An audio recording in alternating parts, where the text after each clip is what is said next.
Okay, so today we'll be going over ICT PD arrays. Now, this is the original ICT PD array matrix that you can find in his core content, which is free on YouTube. And I know it looks a little bit complicated, but trust me, we'll be breaking it down in a simpler format, right? But first, let's go over what this is supposed to represent, right? So the ICT PD array matrix is supposed to represent the PD arrays that are present in a trading range, right? So if you can't identify a trading range, you can look at my previous video, which is on market structure. In that video, I talked about how to identify a trading range. And inside that range, you want to look at these specific PD arrays in price, right? So over here, we have the premium arrays. As you're trading up in price, you want to be looking at these arrays. And here we have the discount arrays. As you're trading down in price, you want to look at these discount arrays, okay? So let's quickly go over the premium arrays first. So we have the old high or old low. We have the rejection block. We have the bearish order block. We have the fair value gap, liquidity void, and the fair value gap. It's pretty much the same thing. ICT even said it himself. We have the bearish breaker, and we have the bearish mitigation block. Now, you want to be looking at it in this arrangement. So in the premium arrays, you want to look at it going up. So as you're trading up in price, the first thing you want to identify is the breaker and the mitigation block.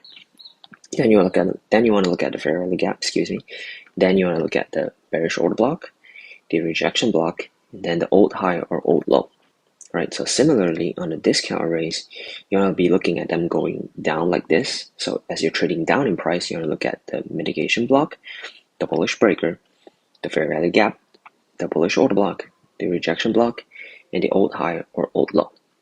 So the first thing we'll be going over is liquidity pools. Now there are two types of liquidity pools you want to focus on, which are the buy side liquidity and the sell side liquidity. But first, what is liquidity? Liquidity refers to the orders resting in the market, right? So for a buy side liquidity, orders have to be resting above an old high. Why? Because people are trying to buy above an old high. Well, firstly in the form of a breakout, but also in the form of a stop loss order, right? Think about when you're trying to go short here, your stop's above an old high, right? So that engineers that buy side liquidity in the market. So similarly, sell side liquidity rests below an old low. Why? Because stop loss orders below an old low when people are trying to go long, or people are trying to sell the breakout of that short move, right? So that engineers a lot of liquidity resting below lows and above old highs. So like I said, above old highs, we have buy orders. That's why it's buy side liquidity. Below old lows, we have sell orders, which make it sell side liquidity. Now, why is this important? Is because a lot of buy orders resting in the market, right? Well, smart money, they have to sell to buy orders because their orders are so big, they need to pair their orders up with an opposing buy order. So if they're trying to sell in the market, right, they can only sell above old highs. So once price goes above the old high like so, smart money sells to those buy orders, and what you'll see is that price will shoot down like that. So this is taking that buy side liquidity and smart money selling to those buy orders, right? Similarly, when sell side liquidity is engineered, right, when price goes down, smart money buys those sell orders, and then what you'll see is that price will go up like so. So we'll be going over some chart examples. Okay, so I have marked out the structure points and the liquidity pools that you can identify in price.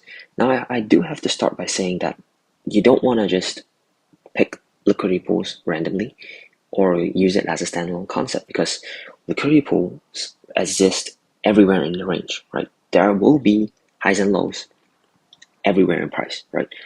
And if you just use liquidity as its standalone, right, you might be finding yourself just buying every low and selling every high, right? Now, we don't want to do that.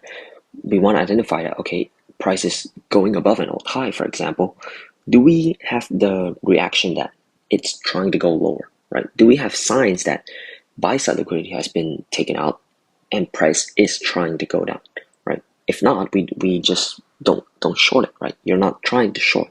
every buy side liquidity pool. Okay, so with that said, here we have bearish structure, right? And over here we have a high. Price takes out that high, and then we get the follow through to the downside, right? And then we go higher, then we start to pull back.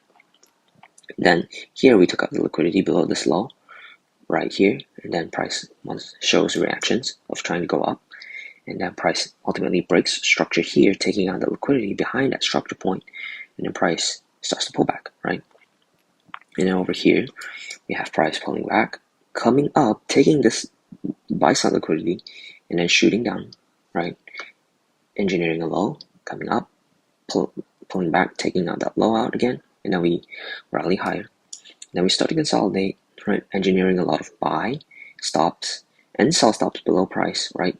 And then ultimately we took out the buy stops, and then we shoot down over here, and then we have a new range, and then we start to pull back, taking out some buy side liquidity, comes back, price rejects, comes down here, taking out the sell side liquidity over here, and then price rejects, comes up. Then we have up candle, price comes back down, taking out that sell side liquidity, and then we shoot up, right? Shoot up, form a structure point, starts to pull back, rallies, takes out that structure point, ultimately taking the liquidity and then breaking lower right here, right? So we are bearish now, and then we start to have the bullish pullback, pull back, pull back, pull back, pull back, a little bit choppy, pull back, pull back, pull back, pull back, and then price comes down, takes out that double bottom by a couple pips, and price rallies, takes out the liquidity behind that high, breaks lower again, takes out the liquidity below this low, and then price goes up, goes up, goes up, takes out the liquidity above this high, and then ultimately we form a structure point, and then we break lower, right, like so, right? Then we consolidate for a little bit, takes out the liquidity behind this high, breaks lower in price, and then we form a structure point here, and then we consolidate for a little bit, take out the liquidity above that high, and then we break lower, right, form a new structure point, break lower again, and then we take out this high by a little bit, and then we break lower again, then we consolidate, taking out the high behind the liquidity behind this high, and then we take out the liquidity below this low, and then we take out the liquidity behind this high, and then we shoot down, and then we are here in price. Okay, so next we'll be going over fair value gaps, imbalances, and inefficiencies. Now, if you understand imbalances and liquidity pools, you'll have a very big advantage because you'll know where price is going to go to and where it's going to go from, right? Because price does one of two things: seek fair value, which is also rebalancing imbalances, or it seeks liquidity, right? That's the two things that price does. So this is how I categorize the imbalances. I know that there are more variations of it, but these are the ones that I use. Okay, so we have the buy side imbalance, sell side inefficiency, BC, sell side imbalance, buy side inefficiency, CB. We have the volume imbalance, and we have the rebalance redelivery, right? So this is a BC, a buy side imbalance, sell side inefficiency. It is a 3-candle pattern. So candle number 1, candle number 2 goes up, candle number 3 leaves behind this fair value gap from this candle's high to that candle's low, right? So typically what price does is it will tap the imbalance and seek higher prices. That's what we want to see. We want to see this act as our support to allow price to use it as a catapult to go to higher prices, right? If this fair value gap fails, that gives us a lot of insight that, okay, price is shifting, order flow is shifting, perhaps not bullish anymore, it's more bearish because this imbalance failed. It should work. Okay, so this is a volume imbalance, right? So it's a gap between the candle's closing and the second candle's opening price. So when it doesn't overlap, right, this is a volume imbalance, and then this is a rebalance redelivery. Okay, so we have candle number 1 with a wick, candle number 2, the bodies overlap candle number 1, and then candle number 3 leaves behind this rebalance redelivery. And what you will want to see is price tap this area, and then this area holds, and then we run for higher prices. Okay, so we'll be going over fair value gaps on the daily chart. Now here we have volume imbalance, And as you can see, price holds, right? Stabs in, holds, we're not closing outside that fair value gap, this volume imbalance, sorry. And then price shoots up, running for this liquidity pool above this high, liquidity pool above this high, and the liquidity above that high, right? So over here, forgot to mark that out.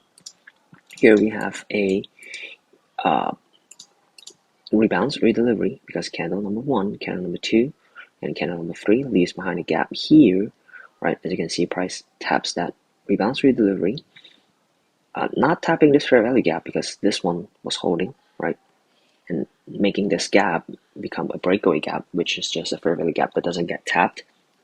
Now we tap that rebounds, redelivery, and then we seek this liquidity pool above this high, and then price comes down, rebalancing this imbalance here. But as you see, price didn't stop here, so this imbalance failed to do its job. It went lower, ultimately rebalancing this imbalance over here in this buy side imbalance, sell side liquidity pool, sell side inefficiency, sorry. And we came to here from this sell side imbalance, buy side inefficiency, right? This city over here, candle 1, candle 2, candle 3, from this candle's low to that candle's high, sell side imbalance, buy side inefficiency, price stabs it, right? Price can wick above, as long as it doesn't close above, this imbalance is still intact.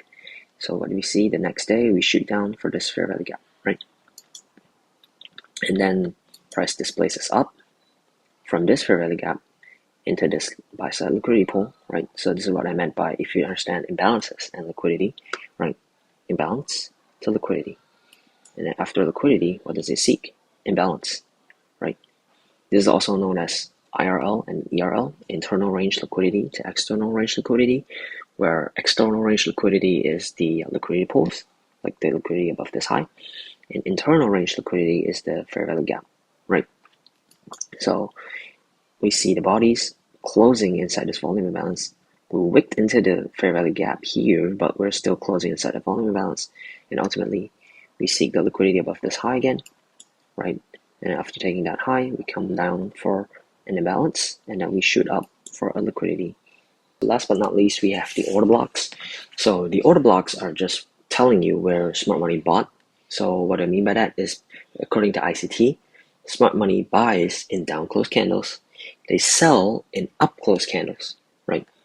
So if you see a down close candle followed by a displacement in price, right, that down close candle is where smart money bought, which is their bullish order block, right? Because their orders are so big, it's just blocks of orders, right? So this is our bullish order block, and when price returns to this bullish order block, it is in the smart money's best interest that price continues to go up, right? So this bullish order block is our level of support, if you will. So for a bearish order block, it's just inverse. So an up candle followed by a down move, that is your bearish order block, right? So very simple. Now we have the break block. So this is the bearish version. For the bullish version, just invert it. So excuse me for that. So we have price going up to take out the liquidity behind this old high, and then price breaks down. So taking out liquidity, breaking below, making this a breaker block, right? So what you'll see here is that the down close candle that formed that up move, once price returns to the down close candle here, because smart money bought that down close candle, and then price rejects up. So, but then price broke lower, right? So their orders are now underwater, right? Because they bought the down move, and then price broke lower, so their buy orders are underwater. So what price does is it will come back, allow them to get rid of their underwater buy positions, and then price can go down from here. So this is the bearish breaker. So for the mitigation block, it's the same thing as the breaker, but this time we don't take that high out, right?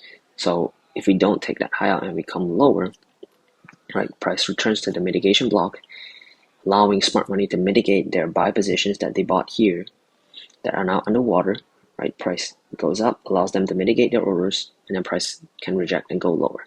So for order blocks, we're going to use daily chart. So same chart that I showed a few moments ago, we have this breaker here. Why is this a bearish breaker? Because we have price going up, taking out the liquidity behind this high, and then we broke lower, right? Making this down close candle the bearish breaker, right?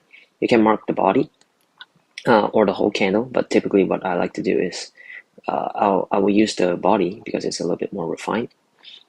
Sometimes I'll use the low if it's a wide area, right? So what price did is it tapped the breaker and then it went lower, right? So this is the bearish breaker. This is the bullish order block. So like I said, down close candle before the up move. If there are multiple candles, you can use all of them, right? Like here, all of them, use the bodies, right? More refined, price taps that and then rejects higher. And as you can see, the order blocks will overlap with the fair value gap, right? So then price goes up, consolidates for a little bit, broke lower, came back for the bearish mitigation block because this high didn't take out that high, right? So it should be a lower time frame mitigation block. So price taps that, and then we went lower for the bullish order block here, and the price took out that high again. Okay, so in this last part of the video, we'll be going over time frames. So time frames for identifying the PD arrays will be the monthly, the weekly, the daily. These are for more of a higher time frame play. 4 hour for a more intermediate term bias. 1 hour and M15, these are more intraday PD arrays to look for. Now, we've went over liquidity pools, imbalances, and order blocks. Now, you want to use these PD arrays alongside structure to form your bias, right? So what price will do is that the impulses and the pullbacks, right, it will always happen at these PD arrays. So for example, an M15 impulse to the upside, right? Typically what it will do is it will tap some sort of 4 hour PD array, fair value gap for example, and then it will impulse to take out the 15-minute swing high, right? But it doesn't always stop at the 15-minute swing high. What you'll notice is sometimes the impulse will go up to say a 4 hour bearish order block, for example, and then we'll start to pull back into a 1 hour fair value gap, for example, right? So you want to use structure alongside these PD arrays to formulate a high probability trade plan, right? So with that said, I hope you guys found this video insightful, and we'll see you in the next video.